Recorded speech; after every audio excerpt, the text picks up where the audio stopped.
दोस्तों नमस्कार। इस बार बिहार विधानसभा चुनाव में एनडीए ने डबल सेंचुरी बना करके इतिहास बना दिया और उसे प्रचंड जीत मिली और बिहार के इतिहास में 67% वोटिंग भी हुई है।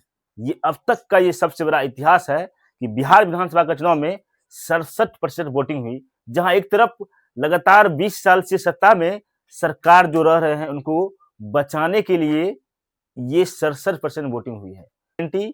इनकम्बेंसी होती है और मौजूदा सरकार को हटाने का प्रयास किया जाता है।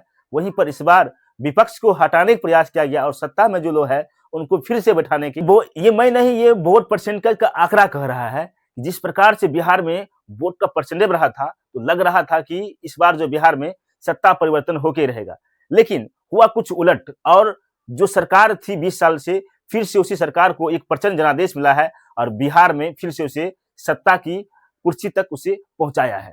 इस बार बिहार में आंधी नहीं, इस बार बिहार में सुनामी चली थी और सुनामी विपक्ष के लिए नहीं, वो सुनामी चली थी मौजूदा सरकार के लिए। 20 सालों का एंटी इनकम्बेंसी लगातार जो चल रही थी वो विपक्ष के लिए नहीं, वो मौजूदा सरकार को बचाने के लिए चल रही थी, मौजूदा सरकार को सत्ता में फिर से वापस लाने के लिए कर रही थी। इस लहर में जहां एक तरफ एनडीए को 200 से ज्यादा सीट मिल चुके थे, वहीं पर महागठबंधन को जो है 30 सीटों से भी कम मिले हैं। वहीं कांग्रेस को भी कम सीट मिले थे और उसके बाद लेफ्ट और अन्य को जो है एक एक सीट मिले थे। चलिए आगे आपको हम बताते हैं आखिर जो है बिहार में महागठबंधन कहां रह गई, क्या उसमें कमियां हो गई थी जो सिर्फ और सिर्फ 35 सीटों पर जाके सिमट गई थी। तो आपको हम सिलसिलेवार तरीका से बताने का प्रयास करते हैं। पहला मुद्दा, यहाँ मुद्दों पर नहीं मुद्रा पर बात हुई थी। महिलाओं ने शराबबंदी को भरपूर समर्थन दिया और यादवों को सरकार आने से रोका गया। तेजस्वी यादव के परिवार में कलह थी जिसका नुकसान उसे उठाना पड़ा और पार्टी में सीट शेयरिंग सही समय से हुआ नहीं। तेजस्वी यादव ने जिन मुद्दों को लेकर के जनता के बीच में गए उस मुद्दा को सही तरीका से लोगों को भी समझा नहीं पाए और पीएम मोदी लगातार जंगल राज की थोड़ी जो है जनता को समझाने में कामयाब रहे। तो इन सब मुद्दों पर जो है वोट हुआ और वोट में जीत मिली एनडीए को। तो आज की तारीख में जो है चुनाव आयोग ने जो है महागठबंधन को एक तरफ हार दिखाया तो एनडीए को जीत दिखाया, लेकिन आज की तारीख में अब ऐसा आ गया है कि नीतीश कुमार जो पहले पलटी मार के इस पार्टी में कभी उस पार्टी में जाते थे, लेकिन ये जीत ने जो है नीतीश कुमार को कहीं भी जाने के लिए पाबंदी लगा दिया। यानी कि अगर किसी भी तरफ जाते हैं तो वो सरकार नहीं बना सकते हैं, अगर महागठबंधन में चले जाते हैं तो वो सरकार नहीं बना पाते हैं, क्योंकि महागठबंधन के पास 35 सीट है और नीतीश कुमार के पास 85 सीट है, तो भी होता है 118, लेकिन बहुमत के लिए 4 सीटें चाहिए जो उनके पास 4 सीटें नहीं है। लेकिन नीतीश कुमार के अलावा एनडीए चाहेंगे तो वो अपना चेहरा बना सकते हैं, क्योंकि नीतीश को छोड़ करके उनके पास भी जो है लगभग 118 या 119 सीटें हो जाते हैं और जो 3-4 सीटें जो है बीजेपी के लिए, एनडीए के लिए वो आम बात है। वो किसी भी विधायक को तोड़ करके अपने में मिला करके और नया सीएम बना सकते हैं।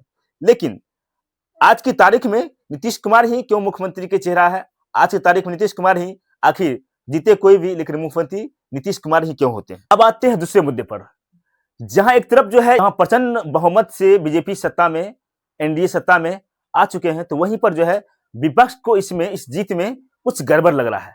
वो कह रहे हैं गुरु कुछ तो गड़बड़ है, लेकिन वो गड़बड़ कहां पर है ये चीज समझ नहीं आ रहा है। चाहे वो एसआईआर हो, चाहे वो वोट में गड़बड़ी हो, चाहे ईवीएम मशीन में गड़बड़ी हो, लेकिन कोई पुख्ता से ये बात कहने को जो है मंजूर नहीं है कि आखिर गड़बड़ हुआ कहां पर है, किस जगह खेल हुआ है। लेकिन इतना तो जरूर बात है कि खेल तो जरूर हुआ है, लेकिन खेल हुआ कहां? अब इस बात को लेकर कोई पुख्ता तौर पर जो है कहने को आगे नहीं आ रहे हैं, चाहे वो कांग्रेस का हो, चाहे वो आरजेडी का हो, या वो वीआईपी पार्टी का हो, लेफ्ट का हो, आईआईपी का हो, कोई भी हो। इन महागठबंधनों के जो सभी पार्टियां हैं वो कहने के लिए कुरेज रहे हैं कि गड़बड़ आखिर हुआ तो हुआ कहां, उस गड़बड़ का गिनती कैसे किया जाए कि किस जगह गड़बड़ हुआ है और कहां पर हुआ है, घोटाला हुआ है, जो इस घोटाला के पुख्ता रूप से कहने में कुरेज रहे हैं और मजबूती से इस चीज को कहने में अपने आप को सक्षम नहीं है, लेकिन कुछ तो गड़बड़ हुआ है। अब बात वही आ गई है कि चोट तो लगा है, दर्द भी हुआ है, लेकिन अब मरहम कहां लगाए ये समझ नहीं आ रहा है। बहरहाल एनडीए को जो बहुमत मिला है उसमें अब ये खेल हो रहा है कि बड़ा भाई और छोटा भाई, लगातार जिस दिन बिहार का रिजल्ट आया था उस दिन से ये कयास लगाया जा रहा है। इस बार जो है बिहार में एनडीए में जेडीयू जो है छोटा भाई और बीजेपी जो है बड़ा भाई है। क्या बीजेपी में या एनडीए में क्या कुछ महाराष्ट्र वाला खेल होने वाला है या कुछ और खेल होने वाला है? क्या इस बार जो मुख्यमंत्री थे पहले नीतीश कुमार, क्या फिर से वही मुख्यमंत्री बनेंगे? ये कयासों का दौर लग रहा है और अलग-अलग राजनीतिक पार्टियां जो है अलग-अलग सवाल कर रहे हैं और अलग-अलग चैनलों के माध्यम से ये आ रहे हैं, क्या इस बार फिर से नीतीश कुमार जो है मुख्यमंत्री बनने वाले हैं? क्या होगा? लेकिन पहली बार बिहार में ऐसा हो रहा है कि मुख्यमंत्री नीतीश कुमार की कुर्सी पर जो है अब संदेह का घेरा दिखता हुआ दिख रहा है कि इस बार जो है मुख्यमंत्री के रूप में जो है क्या नीतीश कुमार होंगे या कोई और होंगे। बहरहाल जिस मुद्दे पर बिहार में एनडीए ने चुनाव लड़ा है, जिस मुद्दे पर जो है जनता के साथ जो है रूबरू हुए हैं, जिस मुद्दा को लेकर बिहार की जनता के साथ जो है वो वार्तालाप किए हैं, जिस मुद्दा को लेकर के बिहार के लोगों को जो है वो अपना वोट लिए हैं, तो आने वाले समय में देखेंगे कि किस प्रकार से बिहार में विकास होता है और विकास की जो है नैया है कहाँ तक आगे जाती है। बहरहाल नीतीश कुमार के बारे में जो है मुख्यमंत्री का पद जो है मुख्यमंत्री नीतीश कुमार रहेंगे या कोई और रहेंगे, आप हमारे कमेंट में बता सकते हैं कि आपका क्या राय है और आप लोग इसके बारे में क्या सोचते हैं। जय हिंद।